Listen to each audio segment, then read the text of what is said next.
Halo teman-teman, selamat datang kembali di kampus IT. Baik teman-teman, untuk video kali ini kita masih melanjutkan video kita sebelumnya, yaitu mengenai Trustful API. Di mana pada video sebelumnya kita sudah berhasil membuat Trustful API untuk menampilkan data student dan juga untuk menambahkan atau menyisipkan data student. Nah, untuk video kali ini kita akan membuat perintah ataupun membuat RESTful API untuk mengubah data student dan nanti kita akan menggunakan metode path yang sudah disiapkan oleh Laravel ya. Oke, teman-teman, kita mungkin langsung saja masuk ke tutorialnya di sini.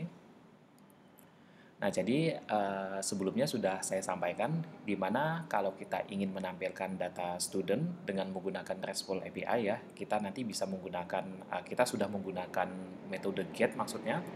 Sedangkan untuk menyisipkan atau menambahkan data student kita menggunakan metode post ya. Kemudian nanti untuk mengubah data student kita nanti bisa menggunakan metode path seperti itu. Yang akan kita gunakan nanti di video kali ini adalah metode path ya, atau metode uh, untuk mengubah ataupun mengupdate data studentnya. Jadi seperti itu ya teman-teman. Dan nanti untuk skenario pengujiannya kita nanti masuk ke body. Kalau sebelumnya di metode ataupun di Trustful API untuk menambahkan data student, kita sebelumnya itu kan menggunakan yang bagian form data ini ya. Nah, nanti untuk video kali ini kita akan menggunakan yang form URL encode ini ya, teman-teman.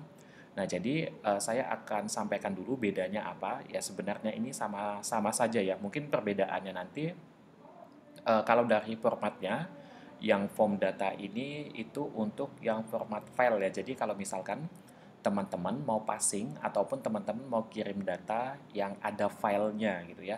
Misalkan data gambar misalkan atau data video, audio misalkan seperti itu ya. Atau data bentuk file yang lainnya. Nah, biasanya teman-teman itu menyisipkan di bagian formnya itu kan biasa teman-teman menyisipkan multipath form data ya kalau tidak salah saya. Nah, jadi nanti teman-teman bisa menggunakan yang form data ini. Dan ini adalah skenario pengujian yang kita gunakan sebelumnya, di video sebelumnya atau di video untuk menambahkan data student. Nah, sedangkan untuk video kali ini, nanti kita akan menggunakan yang form URL encode ya. Nah, sebenarnya untuk menambahkan data student yang video sebelumnya, itu juga bisa menggunakan skenario pengujian yang seperti ini. Oke, kita mungkin langsung coba saja ya. Jadi, kita langsung coba dulu untuk yang menyisipkan data studentnya ya, atau untuk menambahkan data studentnya. Untuk skenario pengujiannya, kita coba yang form URL encode ini ya. Oke, untuk menyisipkan atau menambah kita gunakan metodenya post sesuai dengan yang ada di code-nya ya. Nah, di sini kita menggunakan metodenya adalah post.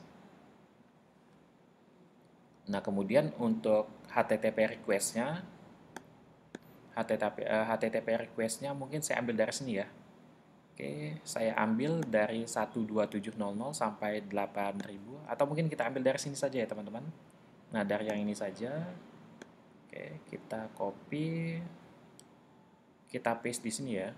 Kita paste. Nah, seperti ini. Kemudian ada slash API, kemudian slash student, ada S-nya ya, kemudian slash add. Oke, jadi ini adalah standarnya seperti ini untuk pengujian Trustful API. Jadi ini adalah apa namanya untuk pengujian ini ya, untuk menjalankan Laravel web app kita. Ya, jadi menggunakan apa namanya IP seperti ini ya, ditambah dengan port 8000.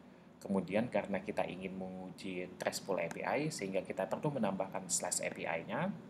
Nah, kemudian yang slash student add ini kita ambil dari request yang ada di routingnya ya, yang ini ya. Nah, oke, seperti itu. Oke, ini sudah sesuai. Jangan lupa ya teman-teman, studentnya ini karena jamak dia pakai S, atau sesuaikan saja dengan yang teman-teman buat mungkin. Oke, metode yang kita gunakan adalah post, kemudian kita masuk ke body, kita gunakan yang form URL encode ya, tidak menggunakan yang form data. Saya ingin menunjukkan bahwa ini juga bisa digunakan ya, seperti itu.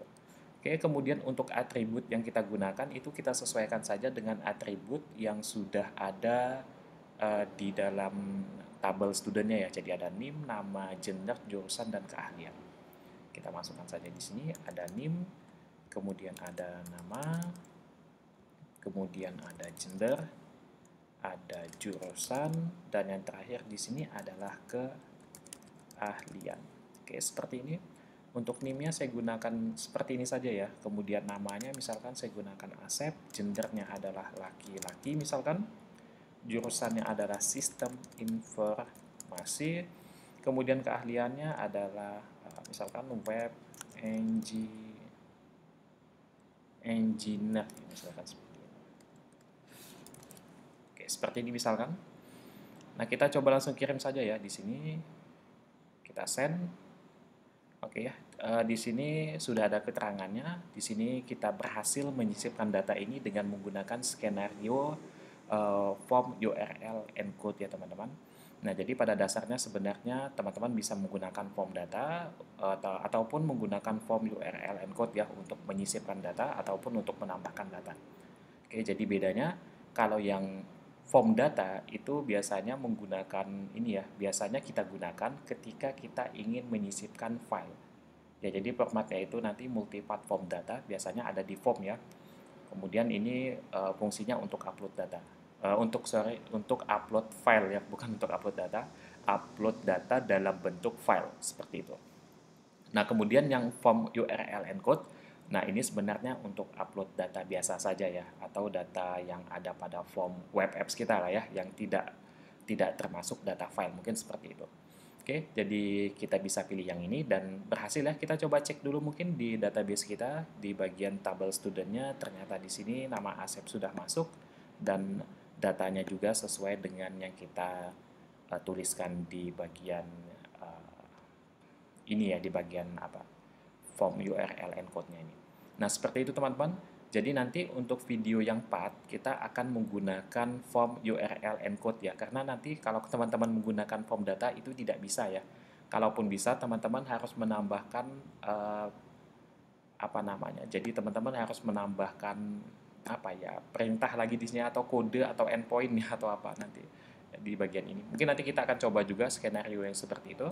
Oke, kita akan lanjutkan. Kita langsung masuk saja ke tutorial untuk update data RESTful API-nya.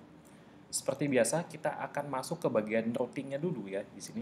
Jadi kita nanti akan membuat route untuk ubah data atau untuk update data, yang mana kita menggunakan metode path di sini.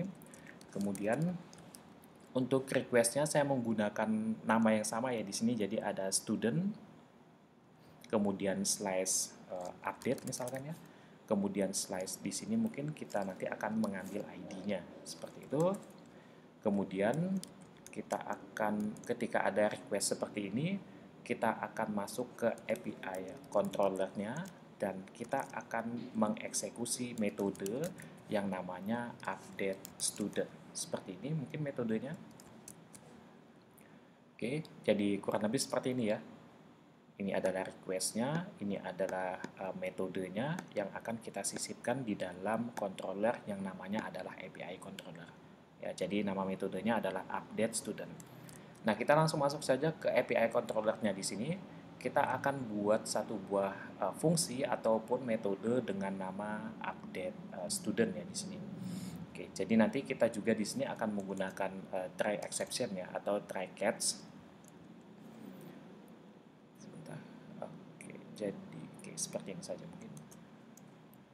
Nah, jadi di sini kita akan buat public, kemudian function, public function, nama metodenya tadi adalah update student. Ya. Nah, nanti di sini kita butuh data yang ada di form ya, artinya data yang akan kita ubah, kita butuh data itu. Data yang ada di sini ya, yang ada di form nantinya kita butuh, sehingga saya perlu di sini request, saya perlu mengambil requestnya. Kita buat variabel requestnya. Nah, ini sebenarnya boleh dipersingkat ya. Kemudian selain butuh request, saya juga nanti butuh ID-nya ya. Di sini saya tambahkan parameter ID-nya. Oke, kemudian di bagian berikutnya di bagian sini di dalamnya ya. Oke, seperti ini saja biar kelihatan. Seperti biasa kita akan gunakan try exception ya di sini. Saya buat try-nya dulu. Nah, jadi di bagian pertama kita akan menangkap ID atau query string, ID yang ada di query string data yang mau kita ubah ya teman-teman. Jadi data ID yang saya tangkap akan saya tampung di sebuah variabel yang namanya student seperti ini ya. Nah, untuk menangkap ID-nya, kita panggil model student-nya dulu, kemudian kita gunakan metode find, kemudian barulah kita panggil parameter ID-nya. Nah, ID yang ini kita panggil lagi di sini ya. Oke, seperti ini. Kemudian baru variabel student yang tadi, yang ini, nah itu akan kita update nanti ya. Misalkan kita mau mengupdate NIM-nya, kita ambil NIM-nya gitu ya. Request, kemudian di sini input, oke, input NIM. Nah, seperti ini. Ya. Oke, kemudian yang kedua, $student, ini sebenarnya sama saja, tinggal kita ubah untuk atributnya. Misalkan kita mau mengubah nama di sini, $request, kemudian input nama. Nah, seperti ini ya. Kemudian misalkan untuk yang berikutnya adalah gender ya di sini. Oke, gender sama dengan $request input. Ini adalah untuk yang gendernya. Oke, jadi di akhir gunakan semikolon ya. Jadi tidak menggunakan koma di sini. Karena ini adalah statement, jadi diakhiri dengan semikolon nantinya. Ada NIM, ada nama, ada gender, kemudian ada jurusan ya. Oke, $request di sini input. Nah, ini adalah jurusan. Kemudian $student. Kemudian keahlian sama dengan $request keahlian. Kita gunakan input ya. Input. Kemudian keahlian. Oke, seperti ini. Jangan lupa untuk yang terakhir kita panggil metode save ya. Oke, panah kanan kita panggil metode save karena ini adalah metode kita gunakan kurung buka dan tutup semikolon, jangan lupa. Nah, seperti ini. Kemudian kita akan buat JSON responnya ya di sini. Oke, kita akan buat JSON, nggak bisa ya, respon. Oke, nah ini dia respon yang dalam bentuk JSON ini ya. Jadi return respon JSON, header-nya tidak kita gunakan, jadi saya hapus. Kemudian kalau berhasil dia akan mengirimkan kode 200 ya, HTTP respon code-nya. Kemudian datanya kita buat dalam bentuk list atau collection seperti ini. Yang pertama seperti biasa ya, kalau dia sukses di sini kita akan set sebagai true ya. Kemudian kalau misal dan dia juga akan mengirimkan pesan ya, message, dan pesan yang dikirimkan di sini misalkan berhasil, saya lihat format yang atas, diubah ya. Nah, seperti ini. Oke, ini untuk skenario berhasilnya ya. Oke, jadi kalau misalkan dia berhasil, dia akan mengeksekusi yang bagian ini ya teman-teman. Kita akan baca dulu. Nah, ini dia mengambil ID query string-nya ya. Jadi ID yang ada di dalam query string-nya. Nah, nanti di sini kita sisipkan ID ya. Oke, kita buat dulu, add-nya kita ganti dengan update. Kemudian nanti di sini akan ada ID 1 misalkan. Atau kita gunakan ID yang terakhir saja, yaitu 8 ya. Nah, seperti ini. Oke, kita akan menggunakan ID 8. Jadi nanti ID yang ada di sini itu akan ditangkap oleh si method find ini ya. Nah, ID-nya ditangkap. Oke, jadi data student yang ID-nya 8 itu nanti akan ditampung di sebuah variabel student. Kemudian baru kita gunakan di sini variabel studentnya. Oke, untuk yang ada di sini atribut NIM, nama, gender, jurusan, keahlian yang ada di sini kita sesuaikan dengan model yang ada di studentnya atau dengan atribut yang ada di dalam tabel student yang ada di database MySQL kita. Kemudian atribut NIM, nama, gender, jurusan, dan keahlian yang di sisi sebelah kanan kita sesuaikan nanti dengan yang ada di key-nya ini ya, seperti itu. Kita juga panggil metode student save untuk menyimpan datanya kalau sudah melakukan perubahan, dan dia akan mengirimkan respon seperti ini jika berhasil gitu ya. Oke, responnya adalah suksesnya true. Oke, kemudian message yang dikirimkan adalah berhasil diubah, dan dia akan mengirimkan HTTP respon code-nya adalah 200.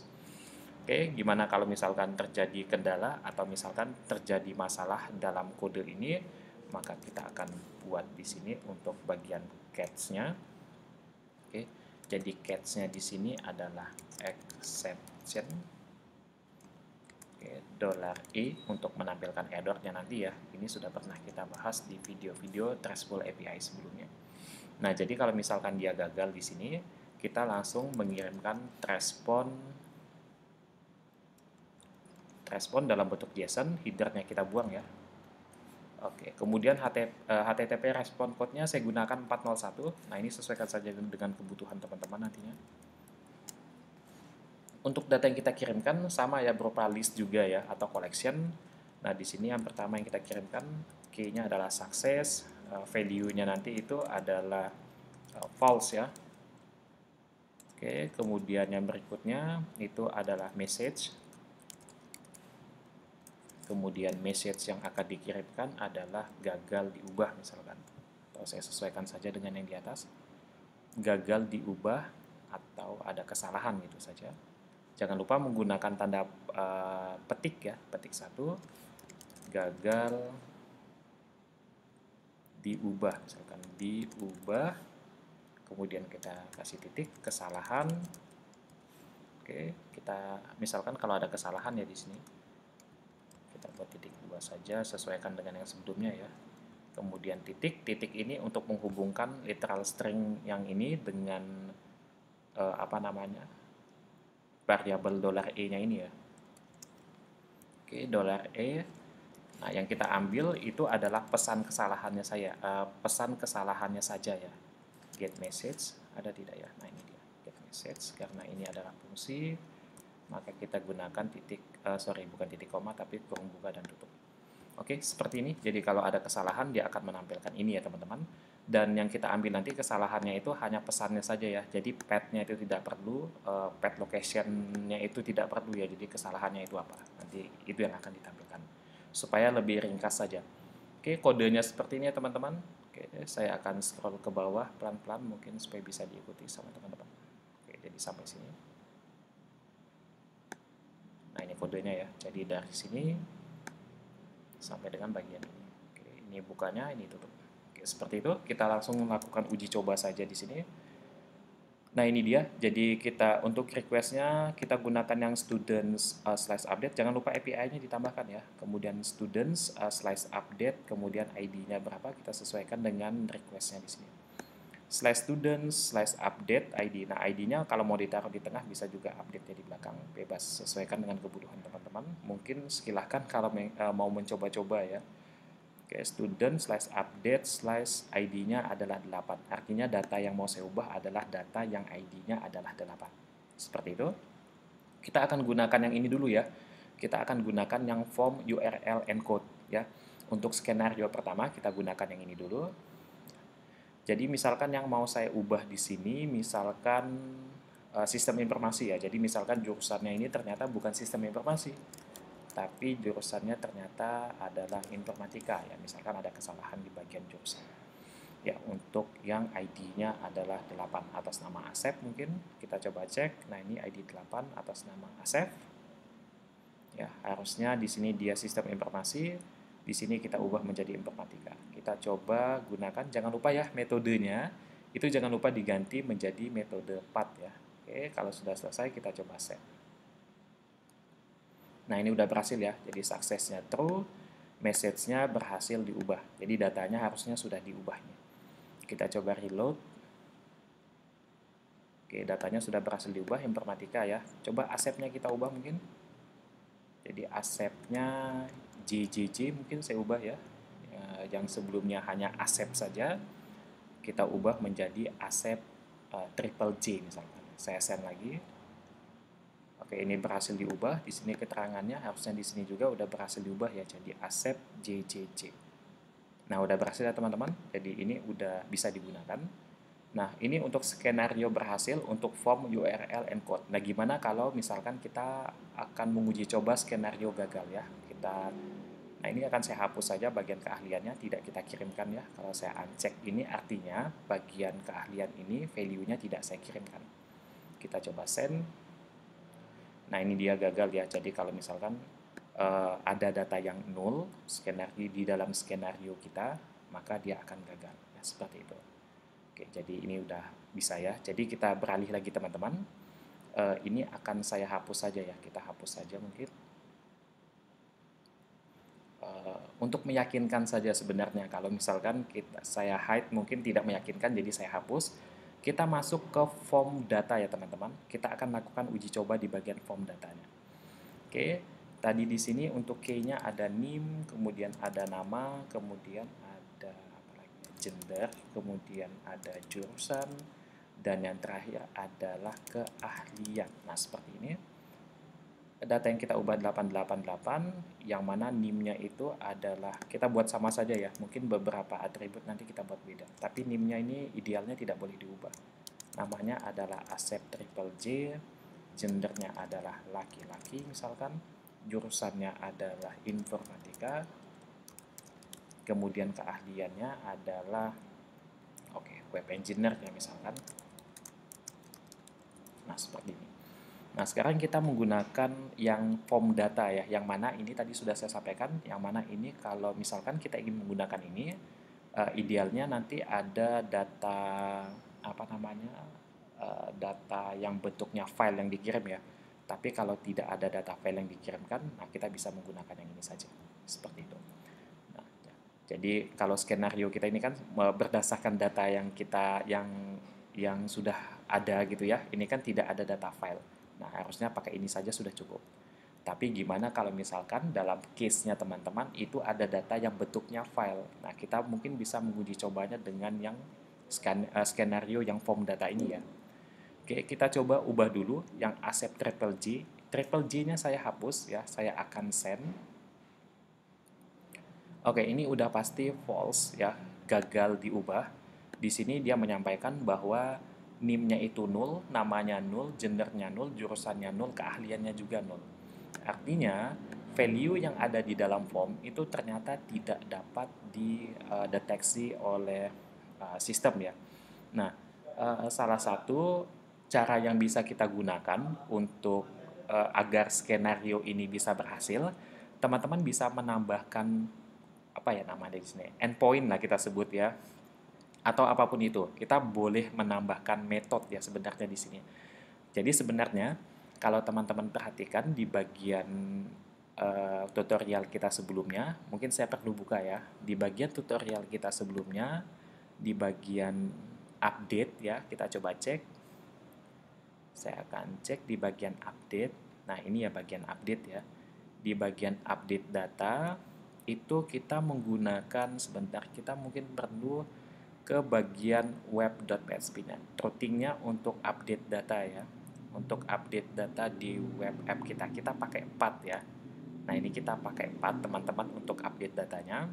Kita coba cek di bagian view-nya untuk update data ya. Kita coba cek view update data, form update data, form edit student. Nah, ini dia ya, form edit student. Kalau teman-teman perhatikan, kita di form kita itu menggunakan metode post, sedangkan di dalam form kita menyertakan metode path. Nah, ini konsep ini bisa kita gunakan sebenarnya di bagian RESTful API kita ya. Jadi tidak perlu mengubah di kodenya, teman-teman cukup mengubah di bagian cukup menambahkan di bagian apa namanya, aplikasi atau software untuk pengujian RESTful API-nya ya. Jadi di bagian ini teman-teman bisa menambahkan tanda tanya seperti ini ya, where string ya. Jadi metode, sebenarnya metode ya, ini metode sama dengan path. Nah, ini seperti ini. Ya, jadi tambahkan tanda tanya. Ya, ini seperti menambahkan query string gitu ya. Tapi bukan query string. Ya, ini metode ya. Jadi di sini ada nama metodenya. Oke, ini adalah value-nya. Value metodenya adalah path ya. Nah, tapi nanti yang kita gunakan di sini itu bukan metode path, tapi pakainya post, teman-teman ya. Nah, sebenarnya ini sama saja dengan skenario yang ada di sini ya, yang ada di form student. Nah, ini dia. Jadi, metode yang kita gunakan untuk mengirimkan standar metodenya, karena sebenarnya HTTP itu mungkin terbatas ya untuk metode-metode lain. Jadi, standarnya itu mungkin post sama path saja. Post sama get saja ya. Sedangkan path itu kan dikhususkan tersedia di Laravel maksudnya. Jadi, ada kemungkinan ini bisa kita gunakan seperti itu. Nah, jadi skenario-nya sama seperti ini. Ya, jadi di formnya itu post ya, di formnya itu post. Kemudian di sini kita perlu juga mendeklarasikan metode path-nya ya. Nah, ini dia kita deklarasikan metode path-nya. Kita inisialisasikan ya di sini ya. Nah, di sini metode path-nya kita tambahkan di bagian URL request-nya. Nah, di sini. Oke, seperti itu ya. Kita coba dulu mungkin skenario seperti ini.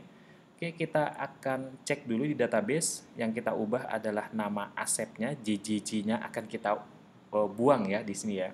Oke, kita gunakan metode post, kita tambahkan ini, kita coba send dulu. Ya, ini berhasil teman-teman. Ternyata sukses, true, berhasil diubah ya. Jadi kalau misalkan kita reload, nah di sini namanya asep ya. Mungkin informatika kita ubah lagi ya, informatika kita ubah menjadi ilmu komputer misalkan ya. Kita send lagi mungkin untuk meyakinkan teman-teman mungkin. Nah, ini berhasil diubah. Ya, di sini informatika kita reload menjadi ilmu komputer ya. Jadi, kalau teman-teman mau menggunakan passing data atau request data di case-nya, di kasusnya teman-teman nanti ada file, teman-teman bisa menggunakan yang form data. Tapi nanti mungkin perlu menyisipkan ini lagi ya. Perlu menyisipkan ini dan metode untuk passing datanya nanti untuk menggunakan post di sini ya, di bagian HTML metodenya ya, nanti di bagian form HTML-nya itu nanti menyisipkan yang post. Nah, seperti ini. Oke, seperti itu ya. Jadi atau nanti di bagian ini urusan front end ya sebenarnya bagian ini nanti. Ya ini sebenarnya cuma pengujian saja. Kalau misalkan anggap saja ini sebagai front end-nya ya seperti itu. Oke, seperti itu ya. Jadi nanti kalau mau menggunakan form data, silahkan sisipkan bagian ini dan ganti menggunakan metode post di bagian ininya. Ya, kalau misalkan mau menggunakan yang form URL encode, tidak perlu menggunakan ini ya. Saya hapus saja. Misalkan cukup sampai di sini saja. Metodenya nanti diganti saja dengan metode path. Dan ini sesuai dengan standarnya. Jadi seperti itu teman-teman. Jadi sesuaikan saja dengan kasusnya teman-teman seperti apa. Dan kedua skenario ini berhasil ya. Artinya bisa kita gunakan dalam project web apps kita dengan menggunakan Laravel. Baik teman-teman, untuk video kali ini saya cukupkan sampai di sini. Sampai ketemu lagi di video berikutnya. Sampai jumpa dan terima kasih.